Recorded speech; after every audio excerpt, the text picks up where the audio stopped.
여러분의 오후를 확 뒤집겠습니다. 한 발 더 깊이 들어가는 시사 프로그램 정봉주 품격시대 정봉주입니다. 이게 나라냐? 촛불 시위로 촉발된 조기 대선과 정권 교체, 나라다운 나라를 만들겠다던 문재인 정부의 일주일이 지났습니다. 뉴스 볼만 나는 일주일이었다. 무섭도록 잘하고 있다는 칭찬부터 독주의 연속, 인기 영합주의란 혹평까지 문재인 정부의 일주일을 되돌아봅니다. 경찰이 비선 실세 의혹이 담긴 이른바 정윤회 문건 유출 사건을 다시 조사하기로 했습니다. 철저하게 수사했다라던 검찰, 특히 우병우 라인을 겨눈다는 관측이 많은데요. 검찰 개혁을 예고한 문재인 정부와 검찰의 신경전, 어느 쪽이 승리의 트로피를 거머쥘까요? 5월 17일 수요일 정봉주 품격시대 시작합니다. 지난 10일 출범한 문재인 정부가 국민들의 응원 속에 취임 8일째를 맞았습니다. 제대로 된 휴식도 없이 업무에 돌입한 문 대통령의 지난 일주일 행보는 파격, 소통, 안정이란 말로 설명할 수 있습니다. 핵심 측근을 배제한 파격적인 대탕평 인사는 개혁과 협치의 신호탄으로 평가받고 있고, 격이 없이 국민들과 어울려 사진을 찍고 청와대 수석들과 커피 산책을 하는 등 소통하는 모습은 국민들의 환호를 이끌어냈습니다. 정책 행보는 안정적이었습니다. 제1호 업무 지시인 일자리위원회 신설부터 세월호 희생기간제 교사 순직 처리까지 발빠르게 이뤄졌고, 꽉 막혀있던 외교 채널은 4강국의 특사단을 파견하며 복원되고 있습니다. 권위의식을 내려놓고 보이는 대통령 시대의 문을 연 문재인 대통령. 지난 일주일의 행보에 대해 자세히 분석해봅니다. 5월 17일 수요일 정봉주 품격시대 첫 번째 이슈로 들어갑니다. 누군가는 기대 속에, 누군가는 우려 속에 맞은 문재인 대통령 시대의 일주일이 숨가쁘게 지났습니다. 문재인 대통령 취임 첫날 선서에서 소통과 통합을 강조하면서 나라다운 나라를 만들겠다고 약속했었습니다. 과연 5년 후 이 약속이 실현되는 대한민국을 기대해도 될까요? 문재인 대통령의 취임 일주일 되돌아봅니다. 장윤선 오마이TV 방송국장 자리하셨습니다. 안녕하세요. 예, 대선 때 못 나오셨어요? 네. 대선 지나고 처음 나오시는 건가요? 아니요. 지난주 10일 날 기자들 4명 방담할 때 제가 나왔습니다. 대선 평가. 대선 평가? 네, 5월 10일 출연하고, 요새는 뉴스가 너무 많아서요. 예. 아니, 대선 네. 끝나면 네. 저는 이 프로도 없어지고 제가 출연하는 방송, 정치 방송 다 없을 줄 알았거든요. 네. 아, 그래서 그래요? 너무 행복해하게 이제 또 저기 동남아 가갖고 나도 좀 여유롭게 살겠다. 근데 끝나고 나는데 기사가 더 많아져요. 예. 인수위가, 원래 인수위 때가 제일 바쁩니다. 기자들도 그렇고요. 근데 지금 인수위가 없기 때문에 청와대 출입 기자들이 제가 알기로는 1시, 2시 퇴근 못하고 거의 특검 수준으로 일하고 있어요. 잘 됐네. 5년을 다 인수위라고 생각하면. 그럼 우리가 할 일이 많아지는데. 아니, 근데 저는 굉장히 기분 좋은 일주일을 보내고 있습니다. 예. 네. 저도 정치 프로그램이 더 많아졌으면 좋겠어요. 네. 예, 무한 정치 이런 거. 웃으면 안 되는데. 왜요? 자꾸 웃어드리면 더 아재 개그 모 많이 방송국에서 하시니까. 예능을 하는데요. 네. 타이틀이 이거예요. 예능하세요. 봉주의 유한도전. 네. 유한하게. 예. 유한도전. 유한. 왜냐면 딱 한 개 있는 것만 한 겁니다. 네. 그 정봉주도 나오고 이봉주도 나오고. 그럼요. 양 변호사님 소개해 주세요. 자, 양정철 변호사. 뉴질랜드 가실 분을 왜 갑자기. 자, 양절 변호사 자리하셨습니다. 안녕하세요. 예. 저는 출국 계획이 없습니다. 출국 계획이 없어요? 딱히 정권 탄생에 기여한 바가 없기 때문에 굳이 자리를 비울 이유도 없습니다. 난 정권 교체라는 사람들이 나더러 왜 고맙다 그런지 이해를 못하겠어요.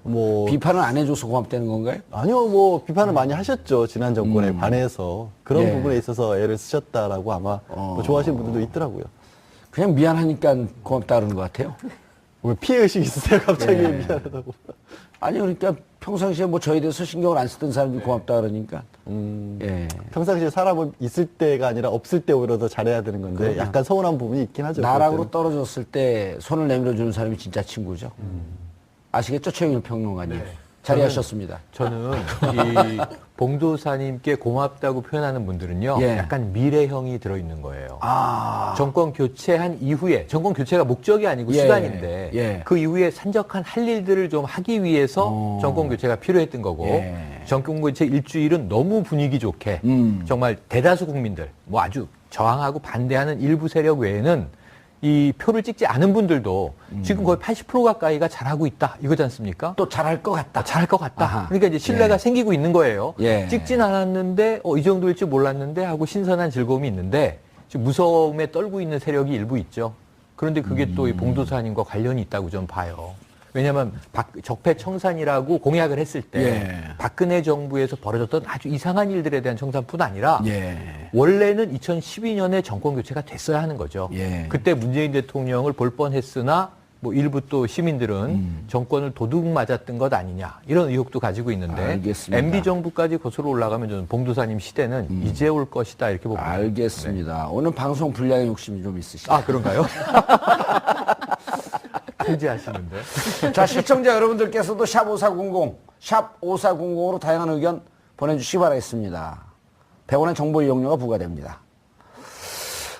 그런데 저는 오늘 주제는 없지만, 정말 그 양정철, 이전에 이제 이호철, 네. 문재인 대통령의 삼철이라고 했던 분들, 이호철, 전 비서관이었죠? 비서관. 예, 네. 그분은, 스토리를 들어봤더니, 실질적으로 대선에 관여하지 않았나 봐요.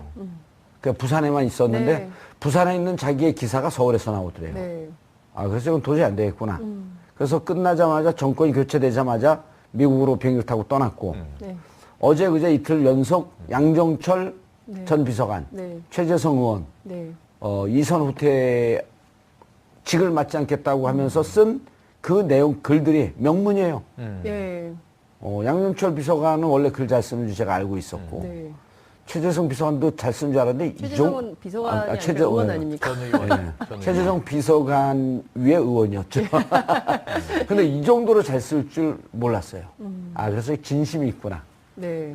그래서 저는 개인적으로 그분들 높이 평가하면서 2년 뒤에 이게 딱 그 10개국 하고 나면 2년 뒤 중반 넘어간 다음에 또 다시 들어갈 기회 있어요. 네. 근데 저는 들어가냐 안 들어가냐가 아니라 예. 어쨌든 이제 그 할 일을 다 했고 이후는 이제 그 정권 안에 들어가 있는 사람들의 역할이다라고 한 것에 대해서 뭐 아름다운 퇴장이다라고 평가를 많이 하고 있지 않습니까? 예. 근데 저는 기여하고 싶었을 수도 있다고 생각해요. 하지만 이걸 딱 절제하는 그 모습에서 이것이 정치다. 이런 걸 좀 보여준 측면도 있다고 생각을 하고요. 문재인 대통령 입장에서는 굉장히 좀 아까운 인재들을 놓쳤다 이런 아쉬움도 있겠지만 저는 어떻게 보자면 큰 정치판에서는 또 만날 수 있는 기회가 열린다고 생각을 합니다. 그럼요. 네. 돌고 돌아서 예. 회자 정리 거자 필반. 네, 멋진 뭐 말을 쓰고 나니까 민망하네. 갑자기 네. 베란간. 예.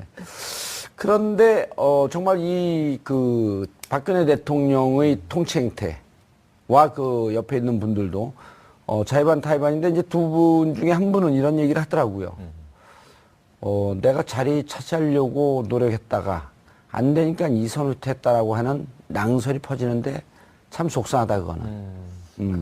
정말 말도 안 되는 낭설이죠. 저는 그래서 이렇게 여기서 설사 그렇다고 할지라도 결론은 어쨌든 이선으로 후퇴했는데 그 와중에 혹시 그런 일이 있더라도 그건 덮어줘야 되는 거 아니냐. 당연히 그렇죠. 그리고 이제 저는 문재인 대통령과의 어떤 복심이라고까지 불렸던 분이고 예. 사실 생각해 보면 이분이 일종의 문재인 대통령의 방패막이도 됐던 것 같아요. 그러니까 한때 뭐 친문 패권이나 이런 말이 나왔을 때 그 비난을 사실 문 대통령보다도 양정철 비서관이나 이런 분들이 더 많이 받으셨어요. 그렇죠. 물론 그분들이 앞서서 말씀하셨던 것도 있고 제가 알기로는 양정철 비서관이 워낙 좀 단호한 스타일이시잖아요. 말도 되게 선명하게 하는 스타일이고 아까 글을 잘 쓴다고 하셨지만 되게 그런 식으로 자기 의사표시가 명확한 분들은 또 적도 많을 수밖에 없는 거고 공격할 수 있는 타겟이 되다 보니까 문재인 대통령을 안으로는 막아서 의견을 주고 어떤 정권 교체를 대비해서 여러 가지 도와주면서 또 바깥으로는 바람막이도 역할을 했었던 분이라서 이번 기회에는 그래서 사실 중용이 됐어도 누구 야권이나 이런 데서 비난을 했더라도 저는 하나도 탓할 것이 없었으라고 보는데도 그마저의 최소한의 흠결까지도 주지 않고 싶어서 마지막까지 정말로 충정을 다한 거고 그건 대통령에 대한 충정뿐만 아니라 나라를 위한 충정이라고 저는 봐요. 예. 그게 국민들이 가지고 있는 일말의 어떤 의혹, 일말의 어떤 두려움, 일말의 걱정거리조차도 덜어준 거잖아요. 저는 정말 위대한 결심이라고 봅니다. 지금 현재 잘 됐습니다. 이 개인들은 전 억울함이 많을 거라고 봐요. 하지만 이제 그 이야기를 토로하고 우리가 지금 이렇게 방송에서 어쨌든 이야기해주고 있잖아요.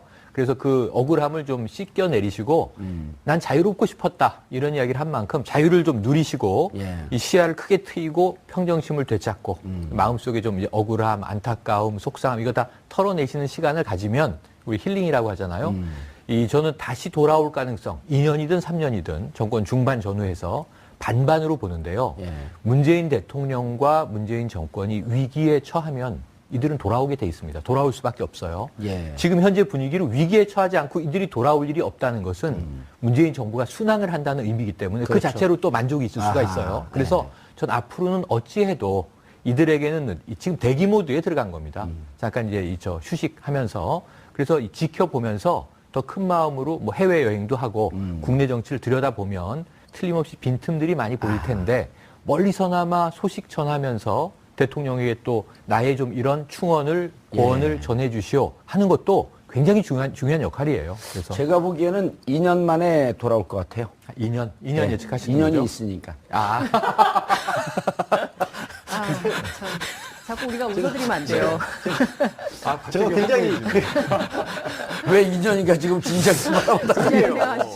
분석하려고. 이거 거의 방송사고급 아닌가요? 할 말을 없게 막 패널하게 할 말을 없게 왔는데 근데 이 생각이 들었어요. 말씀을 듣다가 우리 이제 최순실과 관련된 얘기가 한참 많이 나왔을 그렇죠. 때 아니 그 문고리 3인방하고 예. 비교해봐야 돼요. 우리 비교- 시청자분들이 그런 게 제일 궁금해요. 그렇죠. 그때 무슨 얘기했었냐면 이미 그 이제만 안 본 건 물고리 3인방 이 같은 경우에는 최순실이 주도했던 최순실이 임대했던 사무실에서 그렇게 모여서 항상 뭐 일종의 스터디 같은 거 세미나 같은 걸 하면서 정권 집권 이후에 뭘 할지를 그때부터 계획을 했다는 거 아니에요. 그래서 오죽했으면 그 최순실의 운전기사한테 그 세 사람도 최순실하고 같이 한강 좀 들어가 버리면 안 되겠냐. 우리 자기네들끼리 얘기를 하면서도 우리가 정권 잡으면 큰일 날 것 같다라는 얘기를 자조적으로 했다는 그런 얘기가 나왔거든요. 그만큼 그 사람들은 권력을 잡고 난 뒤에도 뭔가 한 몫을 하기 위해서 그때부터 준비를 했던 거예요. 그러니까 그 모습과 지금 떠나가는 가장 측근인데도 떠나가는 모습이 얼마나 대비가 됩니까? 예. 그러면 사실 2년이 아니라 1년 후에 오더라도 저는 이분들 때문에 그런 어떤 농단을 걱정하지는 않아도 될 것 같아요. 그런데다가 이제는 정호성은 구속되어 있고 이제만 안봉근은 헌재에서 예. 헌재에서 좀 대통령에게 유리한 증언을 좀 해달라. 라고 하는 것을 나와의 관계를 다 끊어달라 하면서 잠적해버린 거 아니에요? 그러니까 그 10여 년, 근 20년 가까운 그 2년이 그 관계를 그냥 한 방에 날려버린 거예요.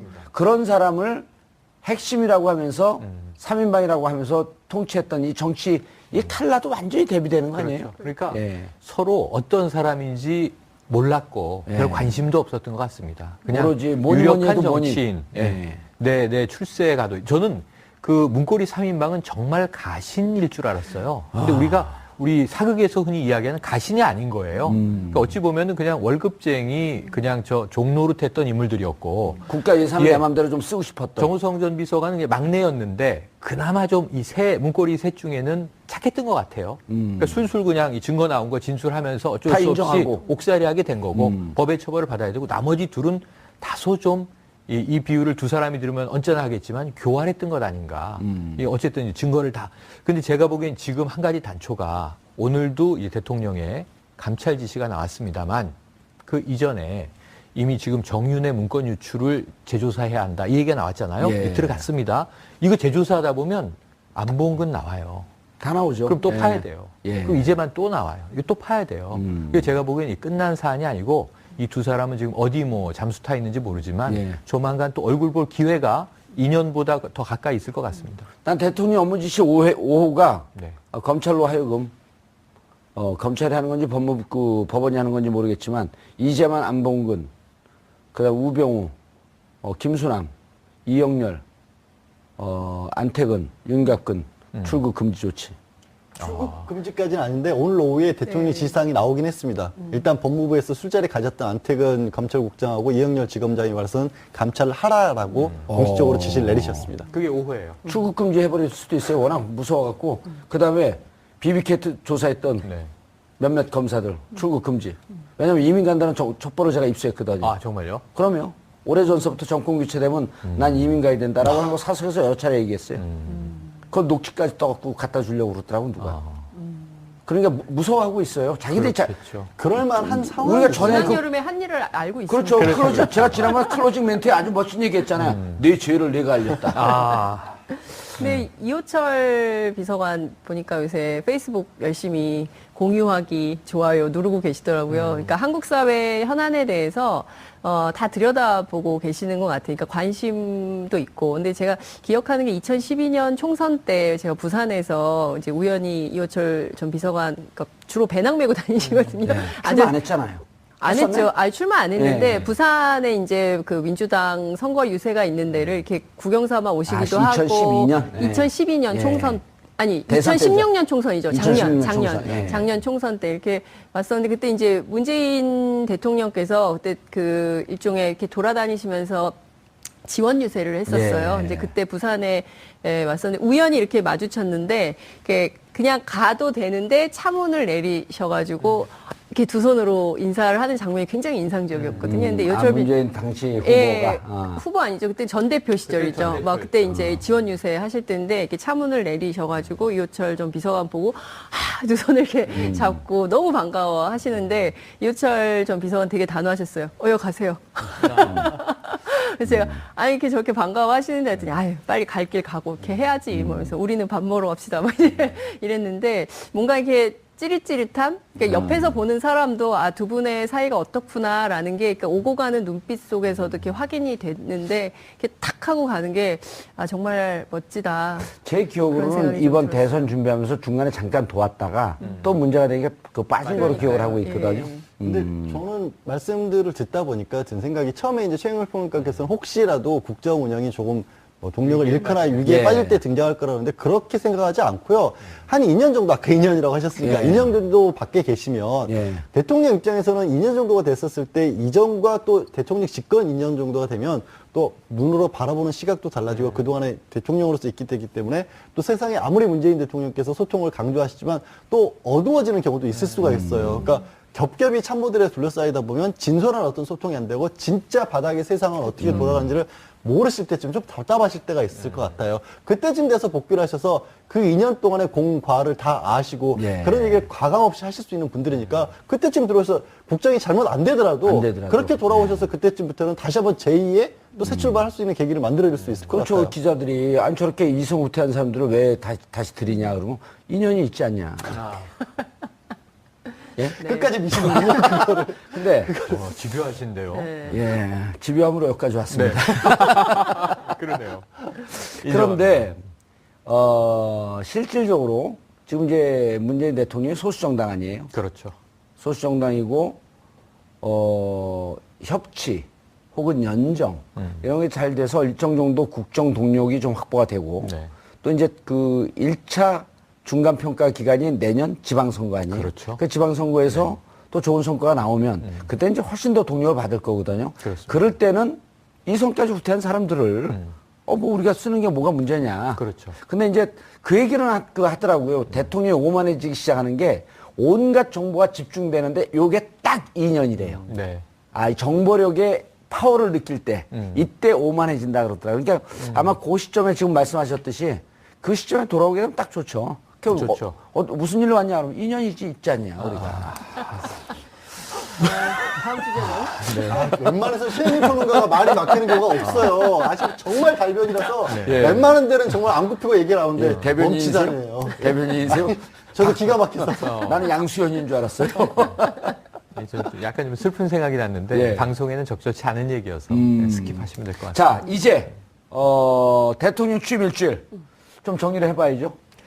근데 네. 그 중에 진짜 핵심이 네. 난 이분들 이성훈태하는 게 제일 핵심이에요. 오늘 그것도 성과. 1호, 2호, 3호, 4호 정책도 좋지만 예. 이렇게 전 정권하고 극명하게 대비되는 대목이 없잖아요. 그렇죠. 근데 이제 그것을 이제 정치부 기자들이 잘 비교해서 예. 분석을 해주면 좋을 것 같고요. 국민들이 보기에는 우선 그동안 박근혜 대통령이 정말 불통의 달인으로 알려져 있었는데, 저는 문재인 대통령이 보여준 여러 가지 파격적인 스타일의 변화 이런 것만으로도 국민들이 그냥 보고만 있어도 웃음이 난다. 이렇게 물론 이제 어느 특정 방송에서는 뭐 종이컵 논란도 있긴 했습니다만 어쨌든 테이크아웃 잔에 커피를 담아서 참모들하고 같이 청와대 경내를 산책하고 걸어서 출근하고 뭐 이런 모습들을 쏙 보면서 우리하고 크게 다르지 않다, 권위적이지 않다, 소탈하다 이런 모습을 보면서 굉장히 한편으로는 공감하고 예.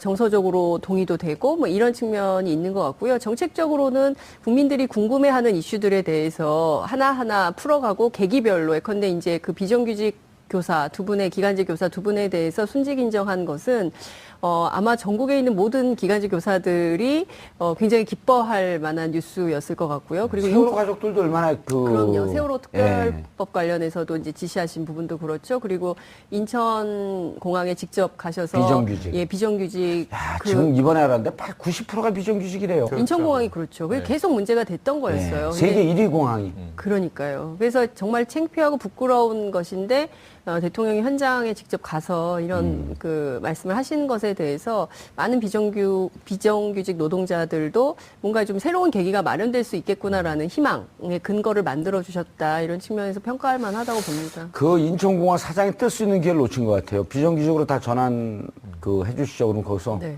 그럴 수 없습니다. 그건 내 권한입니다.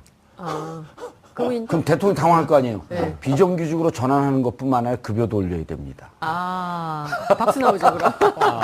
바로 박수 나오죠. 그럼요. 그럼 무한도전에 또 막 유한도전이구나. 아니, 근데 이게 분위기가. 네. 그러면서 또 한 기업에서 비정규직을 정규직으로 300명인가 전환하겠다고 하고. 네. 이게 그렇게 공공 부분에서 책임을 지키고. 그렇습니다. 책임을 지키고, 약속을 지키고 네, 책임을 네. 지고. 아니, 기간제 이 두 명은 우리가 이랬잖아, 얘기하다가. 아니, 저걸 왜 순직으로 인정을 못하지? 그냥 상식이거든요. 그렇습니다. 그런 사람들 인정해주는 게 개돼지를 인정해주는 것 같아서 싫었던 거예요, 보니까. 그러니까 너무 참 입 밖으로 꺼내기는 그렇지만 사람이 그렇게 살면 안 되는 거죠. 박근혜 전 대통령 그러면 안 되는 거죠. 뭐 그것도 그렇고 저는 국정교과서 폐지한 것도 그렇고요. 많은 외교 문제만 하더라도 오늘 아침 어떤 라디오에 이혜원 의원 출연하셔가지고 문재인 대통령이 너무 잘해가지고 좀 그렇다. 왜 그러냐 그랬더니 이러면 우리에게 기회가 없어질 수가 있다. 오늘 아침 뉴스 두렵다. 공장이네요. 오늘 아침 뉴스 공장. 이혜원 의원 다음에 양지열 변호사가 나왔어요. 그렇구나. 그건 안 들으셨군요. 네, 양지열 변호사 제가 못 들었습니다. 그 네. 부분은 이혜원 의원까지만 들었습니다. 일주일 평가 말씀하시니까 전 딱 3개 키워드로 우선 하드한 거. 아까 정책이라고 말씀하셨지만 북한이 시험을 딱 하잖아요. 네. 간보기를. 바로 대응하지 않습니까? NSC. 이 박근혜 정권보다 그 애국심 이 북한에 대해서는 잘할 거야. 보수층이 그랬는데 뭘 잘했어요. 아주 안보가 불안정해졌죠. 그런데 단호한 대응을 하잖아요. 시간대별로 보고하는 거 감동입니다. 자, 5시 27분에 미사일 발사했고 네. 이 국가위기관리센터에서 비서실장한테 20여 분 후에 연락했고 6시 8분에 비서실장이 대통령한테 보고 대통령이 그 다음 얘기에 국민들은 보수 진보 가릴 것 없이 환영했어요. 국가안보실장이 직접 보고하라. 그게 전임 정부의 멋있었어요. 실장인데 멋있었어요. 지금 이건 국가안보실장이 보고해야 될 사항이고 지금 김관진이 있으니까 직접 보고하라 그래. 그러면 NSC 주재해. 8시 나와서 하지 않습니까? 그럼 이런 대응만 해주면 국민들이 미사일을 쏘든 어떻든 좀 믿을만 하다. 안심이 되는 이혜원 거예요. 의원이 딱 그 포인트 네, 말씀하시더라고요. 이거 아주 중요했고요. 네. 그리고 두 번째는 뭐냐면 이건 소프트한 측면인데 전 청와대가 좀 편안해진 것 같습니다. 부부 금슬이 이 결혼 연차에 비해서 너무 좋으세요. 뭐 바지가 짧으네, 뭐 우리 남편 최고네. 저는요, 저희 애들 엄마는요, 제가 바지 벗고 출근해도 몰라요. 그래서, 저 연배에 저러셔도 되는 거야? 막 이런 생각을 하면서 부럽기도 했는데, 이걸 보는 우리의 청소년 청년들이, 나도 가정 꾸리고 싶다. 나도 아이 결혼해야 낳고 싶다. 근데 청와대에서 알콩달콩 하는 모습. 근데 이게 연출된 거면은 자기적이고 뭔가 부자연스러워요. 근데 누가 봐도 자연스럽잖아요. 그렇죠. 두 분이 사랑하는 게 보이잖아요. 예. 그래서 사랑의 청와대? 이거 무슨 가족 드라마감인데? 이런 생각이 들고 그다음에 그 중간에 인사들이 쭉 매일 나옵니다. 조금 전에 여기 오기 전에 속보 보고 제가 피우진 보훈처장 대박이에요. 이 피우진 예비역 중령인데 자, 여성 인사예요. 이거 하나. 보훈처장 최초의 여성입니다. 근데 군인 출신이에요. 예비역 중령. 여성으로서 헬기 조종사 1호예요. 79년에 제가 소위 임관한 걸로 기억하는데 근데 거기서 끝났으면 군 출신인데 여성이구나. 이것도 좀 특이하긴 나이도 한데 꽤 많네요, 그러면. 연세 많습니다. 예. 60대 초반. 근데 이분이 60대 초반도 넘는데요? 그렇죠. 71년도에 소위인간 에세이? 79년도에. 아, 79년도. 그러니까 60대 초반 그렇죠. 맞습니다. 그러네요. 예. 그런데 이분이 보훈처장으로서 군 어쨌든 영광급 장교 출신이고 전투헬기 조종을 했단 말이에요. 그런데 여기 하나 더 나가서 이분이 재직 중에 암에 걸려요. 암투병을 하는데 군이 휴직을 안 시키고 파직을 하는 거예요. 아하. 내쫓았습니다. 근데 법정 투쟁을 하고 이분이 복직을 해요. 2008년에 승소를 해서 군에게 이겨서 다시 돌아와요. 이 사이에 이분이 인권운동가가 된 거예요. 평생 내가 애국하고 사랑했던 군이 왜 나를 내치지? 예. 군인도 아플 수 있는 거고 수술할 수 있는 건데 아. 그리고 이분이 18대 총선에 진보신당으로 입후보를 해요. 오호. 떨어졌지만 예. 그러니까 제가 보기에는 군 영광급 여성 전투 헬기 1호 그런데 진보당 출마자. 매우 묘한 인생을 갖고 있는데 보훈처장, 이게 민주정부 보훈처장으로는 딱이에요. 군에 대한 예우, 애국심, 의심 없고 그럼에도 불구하고 인권의식이 생겼고 자기가 겪었으니까 이걸 다 갖고 있어서 이런 인물을 어떻게 찾아내서 보훈처장에 앉히지? 그러니까 인사가 지금 매우 적확하거든요, 예. 대부분. 그러니까 아직까지 일주일은 박수 받아도 좋은. 제가 100점은 못 드리지만 99점 드리는데 1점 뺀 거는 그래도 싫다는 사람이 또 있더라고요. 알겠습니다. 양 변호사님, 지금 최영일 평론가 이제 말씀하시는 거 보면 노무현, 문재인 대통령이, 빚을 바라기 시작한 게 당대표에 있으면서도 계속 흔들렸거든요. 그렇죠. 그런데 이제 2015년 12월에 안철수, 의원과 탈당을 하면서 쪼개지죠. 당이 이제 흔들릴 때 그때 그 카운터 어택을 뭐로 하냐면 신진 인사 영입을 해요. 그렇죠. 예, 근데 그거를 이미 그 지난해 7월, 8월서부터 물밑으로 조용히 준비하고 있었던 게 드러나는데 여기서 지금 말씀하신 분하고 이제 이렇게 그 싱크를 그 한 90%가 넘는 게 조응천 비서관도 조응천 비서관, 의원도 그 다음에 그렇고. 표창원, 둘 다 보수 인사였거든요. 맞습니다. 그러나 이 정권으로부터 내침을 당하고 그런 분을 보수적이어도 정의롭게 살고 상식적으로 산 사람들은 영입을 한다. 네. 이게 성공하면서 그때 확 부각이 나타난 거거든. 이번에 행보가 보면 인사 행보가 상당히 오랫동안 조용히 그 얘기를 하시죠. 문재인 대통령이 2012년 떨어지고 나서 그 이후에 예. 국가가 조금 비정상적으로 가는 걸 보면서 내가 대선에 실패하는 바람에 이 나라가 이렇게 됐고 국민들이 이렇게 책임감. 어려움을 겪었다. 그러면서 무한 책임감을 정말로 느꼈다라는 해서 그때부터 철저하게 준비를 했다라는 말씀을 하셨는데 그냥 말이 아니었던 거예요. 예. 그 말씀하신 표창원 의원 영입 같은 경우도 표창원은 이번에 털어놓은 얘기가 그거죠. 영입되기 1년 전에 당신 2015년 1월경에 표창원 의원이 개인적으로 그냥 수익 사업하기 위해서 하는 행사장에 어느 날 갑자기 왔다라는 거예요. 아무 말씀도 없이. 그리고 그 행사장에서 견학 코스를 자기도 같이 하면서 그냥 열심히 하시라고 막 쏘고 갔대요. 그러고서 1년 뒤에 영입 제안을 한 겁니다. 근데 그때 표창원 의원이 이미 마음에 빚이 진 거예요. 상당히 유력 정치인 대통령까지 출마했던 분, 국민의 49%가 지지했던 분이 갑자기 자기 그냥 정말 돈벌이하는 행사에 와가지고 악수해주고 도와주고 다른 사람들 끌어주고 간 거예요. 그만큼 치밀하게 준비를 했던 거고. 그러니까 표창원 의원 같은 경우도 제가 기억하기로는 2015년 여름쯤에 SNS 활동하다 하도 이제 그 또 안티도 많이 생기고 그러니까 SNS도 접고 정치적 발언을 당분간 하지 않겠습니다. 왜냐하면 그때 제가 출연 제안하니까 안 나오더라고요. 근데 그때도 더 전인 2015년 1월에 그렇죠. 그런 일이 있었던 예. 거예요. 그래서 저는 보면은 이게 비정상적인 어떤 상태로 다시 반복돼서는 안 될 일이지만 보궐선거라는 것이 생기는 바람에 인수위가 없었고 그런데도 불구하고 문재인 대통령은 그런 어떤 마음가짐으로 철저하게 준비를 해오셨고 그게 두 개가 딱 맞아떨어지면서 이게 엄청난 속도를 낼 수 있는 게 된 거예요. 예. 사실 인수위 거치면서 그때 내부적으로는 농공행상하고 밖에서는 야당에서는 어떻게 공격할지 공격 포인트 잡고 있고 이러고 있는데 대통령은 그런 거 없이 딱 준비된 장소로 들어오자마자 바로 열일을 시작하신 거죠. 예. 저는 한 가지 굉장히 이게 중요한 포인트 중에 하나가 저희가 시계를 거꾸로 돌려서 2013년으로 돌아가면 인수위 끝나고 나서 박근혜 전 대통령이 제일 강조했던 게 4대약 척결이에요. 예. 성폭력, 가정폭력, 학교폭력, 그다음에 불량식품, 근절. 이게 네 가지 4대약을 척결한다 그래서 불량식품 때문에 우리가 당했어요. 아, 그래요? 예. 의원님? 불량식품 신고하면 무조건 다 걸려요. 털어서 먼지 안 나는 음식점 없거든요. 음식점 하십니까? 청담동 벙커. 네. 예. 아, 그렇군요. 뭐 어쨌든 잘 해결하시고요. 근데 그 사대학 훌륭하신데? 갑자기 깜짝 놀랐.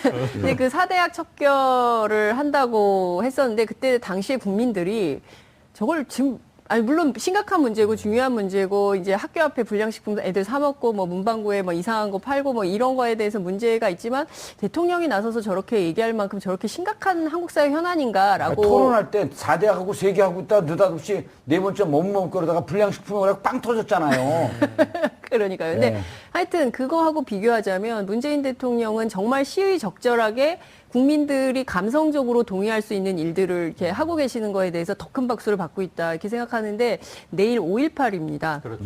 내일 10시에 이제 기념식이 있는데 대통령이 참석하셔서 5.18 기념식에서 이무리한 행진곡을 다 같이 재창할 때 저는 광주의 시민들뿐만 아니라 5.18을 계기로 해서 학생운동을 하든 사회운동을 하든 시민운동을 하든 또 그 밖에 우리 사회 개혁 이슈 인권의 문제에 대해서 관심이 있었던 그리고 대한민국 전체가 정말 가슴이 뭉클한 시간이 되지 않을까 이런 생각이 좀 들어서 시의적절하게 정책을 펴는 것도 국민들한테 후한 점수를 받는 가장 큰 이유 중에 하나다 이런 생각이 좀 듭니다. 당신이 주장했던 그 본인이 주장했던 그 잘 준비된 대통령이라고 하는 것이 네. 허언이 아니었음이 맞습니다. 드러나고 있는 거죠. 그렇죠. 그런데 최영현 평론가님, 그 국정교과서 폐기하고 그리고 또 이제 이무리한 행진곡 재창, 그 2호 세월호 사건 재조사, 네, 4호. 뭐 이런 등등 네. 그 참사 재조사 이런 게 통합의 이미지하고는 좀 거리가 뭐냐라고 하면서 일각에서 네. 0.1%에서 반대하고 있거든요. 그렇죠. 예, 그건 어떻게 그거는 생각하세요? 계속 공격할 수밖에 없고 공격할 거예요. 예. 근데 공격하는 사람들이 전 범인이라고 생각해요. 그리고 국민 다수가 거기에 예. 동의할 거라고 생각해요. 예. 적폐청산 이 통합한다더니 왜 적폐청산 이게 칼 잘못 휘두르면 사람들 다치는데 예를 들어 대표적인 게 뭐냐면 김수남 검찰총장의 퇴임사가 액면가로 듣기에는 멋진 얘기 미사유가 많습니다. 예를 들면 이게 고사성어에서 끌어왔는데 자 인자함이 넘치는 건 아무 문제가 없지만 정의로움이 너무 넘치면 잔인해진다. 예. 이 얘기는 앞에 전이 있어요. 경선 과정에서 안희정 지사가 대통합, 대연정 얘기하니까 분노가 빠졌다. 이런 얘기를 문재인 후보가 해요. 예. 그러니까 분노가 지나치면 피바람이 분다. 이런 얘기를 주고받으면서 권력을 잡았을 때 이 청산이라는 게 잘못 정치 보복으로 비칠 수도 있는 아슬아슬한 이 대목이 있는 거거든요. 근데 그거를 대놓고 결사반대하는 저항 세력이 좀 범인이에요. 지금 이 적폐청산을 정의해 드릴 수가 있어요. 정경유착으로 대표가 되지만 시장 적폐가 있습니다. 자본 적폐도 있고 노동 적폐도 있을 수 있어요. 관행적으로 예를 들면 누군가에게 민폐를 준다면 적폐죠. 또한 언론 적폐 있습니다. 언론이 이제 여론을 호도했던 예. 공공 적폐 있습니다. 이게 관료 적폐인데 다 피하가 붙어요. 해수부 피하, 해피하, 철도 마피아, 철피하, 금융 마피아, 이 모피아 다 있잖아요. 관피야. 관피아들이죠. 예. 묶어서. 그리고 그 사이에 정치 적폐가 있어요. 예. 전 국회의원 다수와 원전 예, 마피아도 있어요. 원전 마피아도 있어요. 원피아. 핵피아라 그러죠. 원피아. 원피아라고도 하고.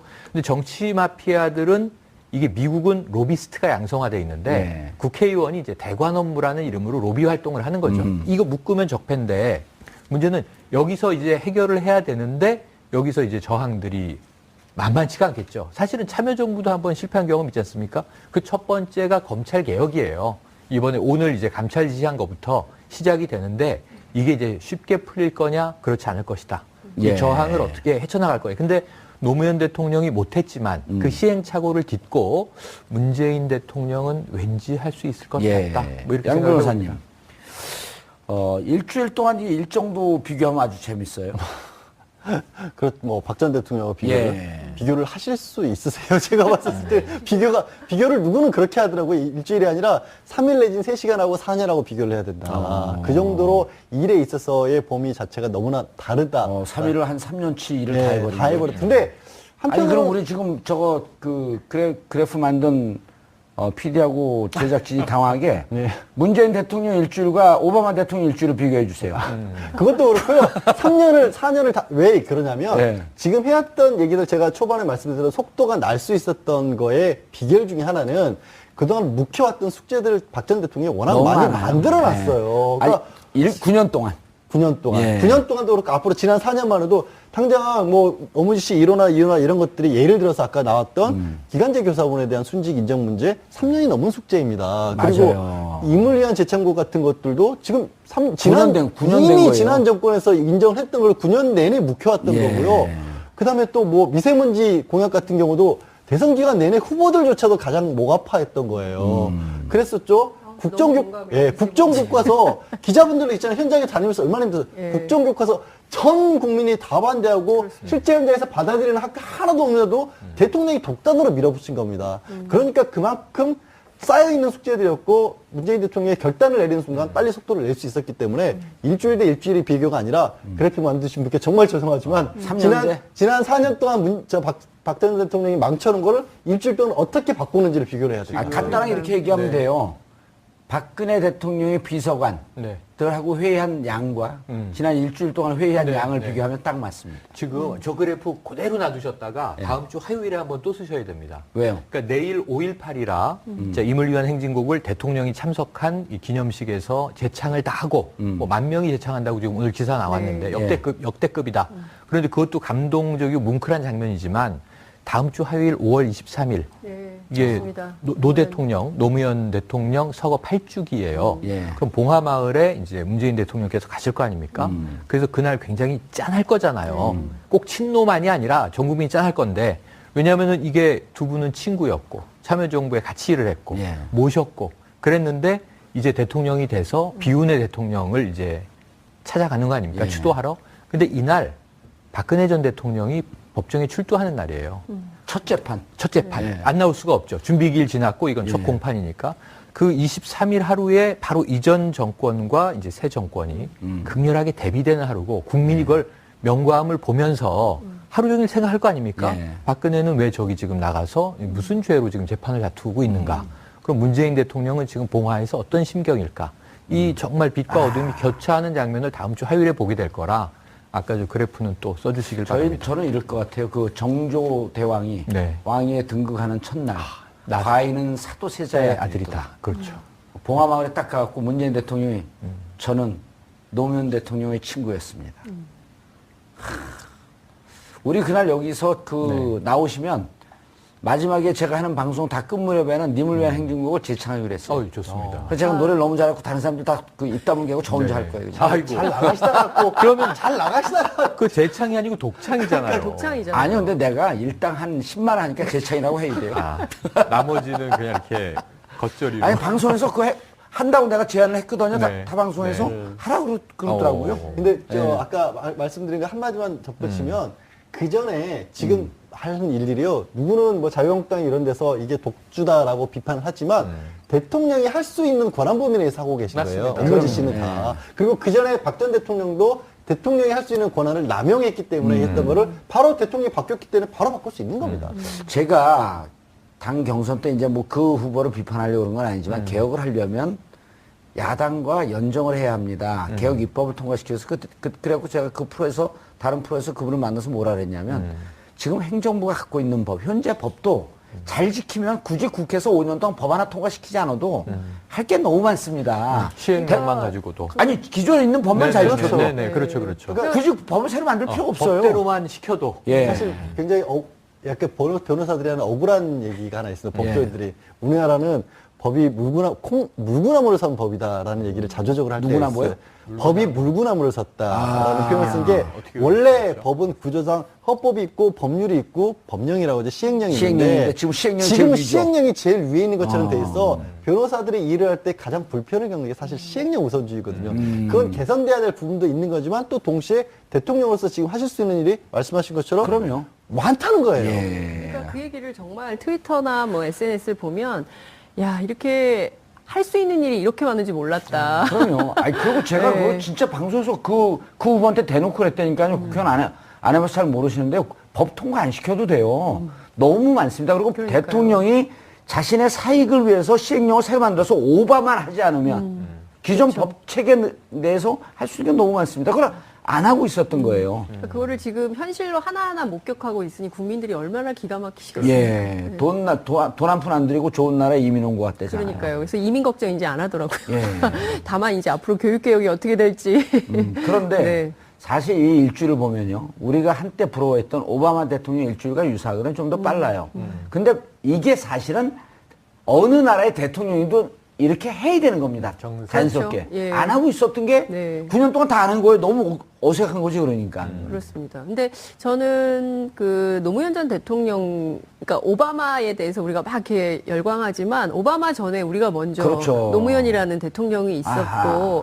안타깝게 뭐 이제 공과 과에 대해서 막 이 논란이 지금까지도 진행이 되고 있지만 큰 틀에서 보자면 대한민국 역사에서 굉장히 평가를 받을 만한 개혁 대통령이었다 이렇게 볼 수 있을 것 같고 예. 그 부분에 대해서는 자꾸 막 이론의 제론의 여지를 따지지만 평가할 것은 평가를 하고 그 다음 단계로 넘어가야 역사에 진전이 있을 거라고 생각합니다. 예, 알겠습니다.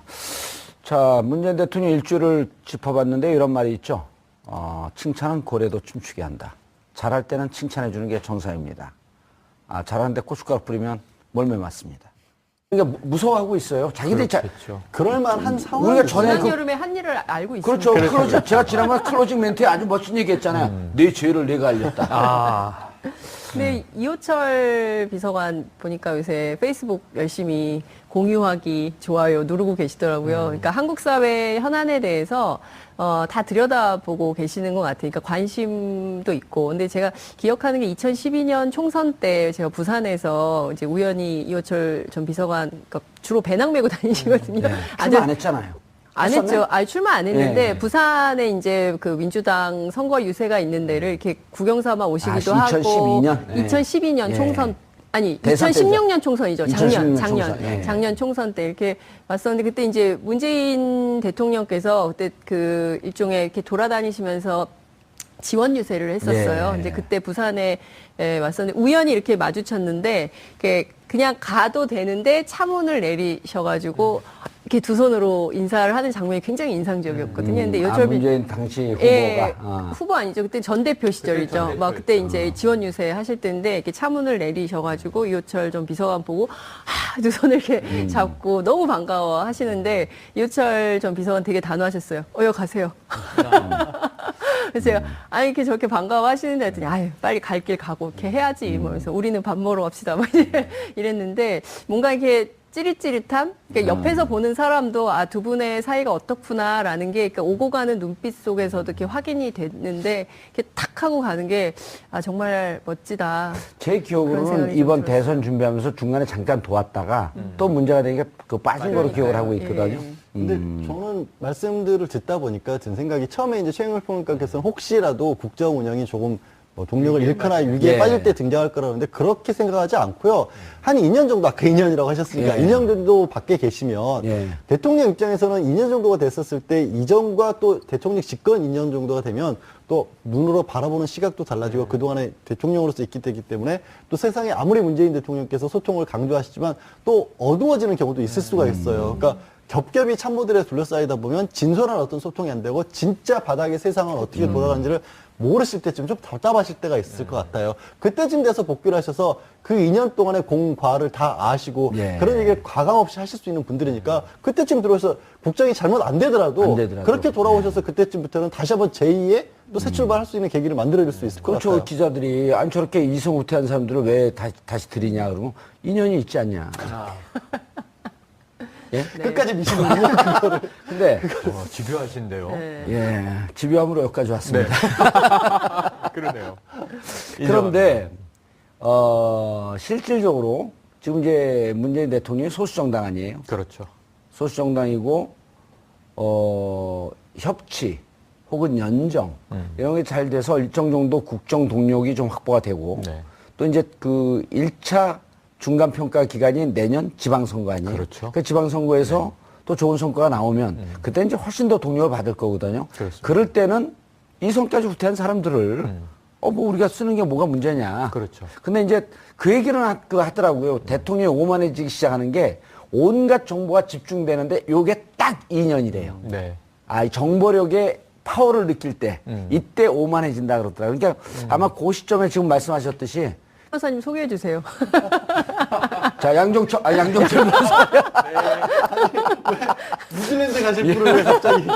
자, 양절 변호사 예, 자리하셨습니다. 예, 안녕하세요. 예. 저는 출국 계획이 없습니다. 출국 계획이 없어요? 딱히 뭐 정권 탄생에 기여한 바가 없기 때문에 굳이 자리를 비울 이유도 없습니다. 난 정권 교체라는 사람들이 나더러 왜 고맙다 그런지 이해를 못하겠어요. 뭐 비판을 안 해줘서 고맙다는 건가요? 아니요, 뭐 비판을 많이 하셨죠. 지난 정권에 관해서 그런 예. 부분에 있어서 애를 쓰셨다라고 아마 뭐 좋아하시는 분들도 있더라고요. 그냥 미안하니까 고맙다 그러는 것 같아요. 왜 피해 의식 있으세요? 갑자기 예. 미안하다고. 아니, 그러니까 평상시에 뭐 저에 대해서 신경을 안 쓰던 사람들이 고맙다 그러니까. 예. 평상시에 사람은 있을 때가 아니라 없을 때 오히려 더 잘해야 되는 건데 그럼요. 약간 서운한 부분이 있긴 하죠. 나락으로 그럴 때는. 떨어졌을 때 손을 내밀어 주는 사람이 진짜 친구죠. 아시겠죠? 최영일 평론가님. 자리하셨습니다. 저는 이 봉도사님께 고맙다고 표현하는 분들은요, 예. 약간 미래형이 들어있는 거예요. 아. 정권 교체한 이후에, 정권 교체가 목적이 아니고 예, 수단인데, 예. 그 이후에 산적한 할 일들을 좀 하기 위해서 정권 교체가 필요했던 거고, 예. 정권 교체 일주일은 너무 분위기 좋게, 정말 대다수 국민들, 뭐 아주 저항하고 반대하는 일부 세력 외에는 이 표를 찍지 않은 분들도 지금 거의 80% 가까이가 잘하고 있다, 이거지 않습니까? 또 잘할 것 같다. 잘할 것 같다. 아하. 그러니까 이제 신뢰가 예. 생기고 있는 거예요. 예. 찍진 않았는데, 이 정도일 줄 몰랐는데 하고 신선한 즐거움이 있는데, 지금 무서움에 떨고 있는 세력이 일부 있죠. 그런데 그게 또 이 봉도사님과 관련이 있다고 좀 봐요. 왜냐하면 적폐청산이라고 공약을 했을 때 예. 박근혜 정부에서 벌어졌던 아주 이상한 일들에 대한 청산뿐 아니라 예. 원래는 2012년에 정권 교체가 됐어야 하는 거죠. 예. 그때 문재인 대통령을 볼 뻔했으나 뭐 일부 또 시민들은 정권을 도둑 맞았던 것 아니냐 이런 의혹도 가지고 있는데 알겠습니다. MB 정부까지 거슬러 올라가면 저는 봉도사님 시대는 이제 올 것이다 이렇게 봅니다. 알겠습니다. 오늘 방송 분량에 욕심이 좀 있으시죠? 아 그런가요? 통제하시는데. 자, 시청자 여러분들께서도 샵5400, 샵5400으로 다양한 의견 보내주시기 바라겠습니다. 100원의 정보 이용료가 부과됩니다. 그런데 저는 오늘 주제는 없지만, 정말 그 양정철, 이전에 이제 이호철, 네. 문재인 대통령의 삼철이라고 했던 분들, 이호철, 전 비서관이었죠? 비서관. 예, 네. 그분은, 스토리를 들어봤더니, 실질적으로 대선에 관여하지 않았나 봐요. 그 부산에만 있었는데 네. 부산에 있는 자기의 기사가 서울에서 나오더래요. 네. 아, 그래서 이건 도저히 안 되겠구나. 그래서 끝나자마자 정권이 교체되자마자 미국으로 비행기를 타고 떠났고 네. 어제 그제 이틀 연속 양정철 네. 전 비서관, 네. 최재성 의원, 네. 이선 후퇴 직을 맞지 않겠다고 하면서 쓴 그 내용 글들이 명문이에요. 네. 양정철 비서관은 원래 글 잘 쓰는 줄 제가 알고 있었고 네. 최재성 비서관도 잘 쓰는 줄 알았는데 최재성은 비서관이 아니라 의원 아닙니까? 전 의원. 전 의원. 최재성 비서관 위에 의원이었죠. 근데 이 정도로 잘 쓸 줄 몰랐어요. 아, 그래서 진심이 있구나. 네. 그리고 저는 개인적으로 그분들 높이 평가하면서 2년 뒤에 이게 딱 그 10개국 하고 나면 2년 뒤 중반 넘어간 다음에 또 다시 들어갈 기회 있어요. 네. 근데 저는 들어가냐 안 들어가냐가 아니라 예. 어쨌든 이제 그 할 일을 다 했고 이후는 이제 그 정권 안에 들어가 있는 사람들의 역할이다라고 한 것에 대해서 뭐 아름다운 퇴장이다라고 평가를 많이 하고 있지 않습니까?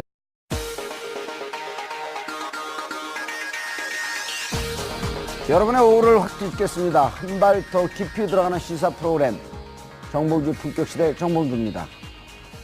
이게 나라냐? 촛불 시위로 촉발된 조기 대선과 정권 교체, 나라다운 나라를 만들겠다던 문재인 정부의 일주일이 지났습니다. 뉴스 볼만 나는 일주일이었다. 무섭도록 잘하고 있다는 칭찬부터 독주의 연속, 인기 영합주의란 혹평까지 문재인 정부의 일주일을 되돌아봅니다. 경찰이 비선 실세 의혹이 담긴 이른바 정윤회 문건 유출 사건을 다시 조사하기로 했습니다. 철저하게 수사했다라던 검찰, 특히 우병우 라인을 겨눈다는 관측이 많은데요. 검찰 개혁을 예고한 문재인 정부와 검찰의 신경전, 어느 쪽이 승리의 트로피를 거머쥘까요? 5월 17일 수요일 정봉주 품격시대 시작합니다. 지난 10일 출범한 문재인 정부가 국민들의 응원 속에 취임 8일째를 맞았습니다. 제대로 된 휴식도 없이 업무에 돌입한 문 대통령의 지난 일주일 행보는 파격, 소통, 안정이란 말로 설명할 수 있습니다. 핵심 측근을 배제한 파격적인 대탕평 인사는 개혁과 협치의 신호탄으로 평가받고 있고 격이 없이 국민들과 어울려 사진을 찍고 청와대 수석들과 커피 산책을 하는 등 소통하는 모습은 국민들의 환호를 이끌어냈습니다. 정책 행보는 안정적이었습니다. 제1호 업무 지시인 일자리위원회 신설부터 세월호 희생기간제 교사 순직 처리까지 발빠르게 이뤄졌고 꽉 막혀있던 외교 채널은 4강국의 특사단을 파견하며 복원되고 있습니다. 권위의식을 내려놓고 보이는 대통령 시대의 문을 연 문재인 대통령. 지난 일주일의 행보에 대해 자세히 분석해봅니다. 5월 17일 수요일 정봉주 품격시대 첫 번째 이슈로 들어갑니다. 누군가는 기대 속에 누군가는 우려 속에 맞은 문재인 대통령 시대의 일주일이 숨가쁘게 지났습니다. 문재인 대통령 취임 첫날 선서에서 소통과 통합을 강조하면서 나라다운 나라를 만들겠다고 약속했었습니다. 과연 5년 후 이 약속이 실현되는 대한민국을 기대해도 될까요? 문재인 대통령의 취임 일주일 되돌아봅니다. 장윤선 오마이TV 방송국장 자리하셨습니다. 안녕하세요. 예, 대선 때 못 나오셨어요? 네. 대선 지나고 처음 나오시는 건가요? 아니요. 지난주 10일 날 기자들 4명 방담할 때 제가 나왔습니다. 대선 평가. 대선 평가. 네, 5월 10일 출연하고 요새는 뉴스가 너무 많아서요. 예. 아니, 대선 네. 끝나면 네. 저는 이 프로도 없어지고 제가 출연하는 방송, 정치 방송 다 없을 줄 알았거든요. 네. 아, 그래갖고 그래요? 너무 행복해하게 이제 또 저기 동남아 가갖고 나도 좀 여유롭게 살겠다.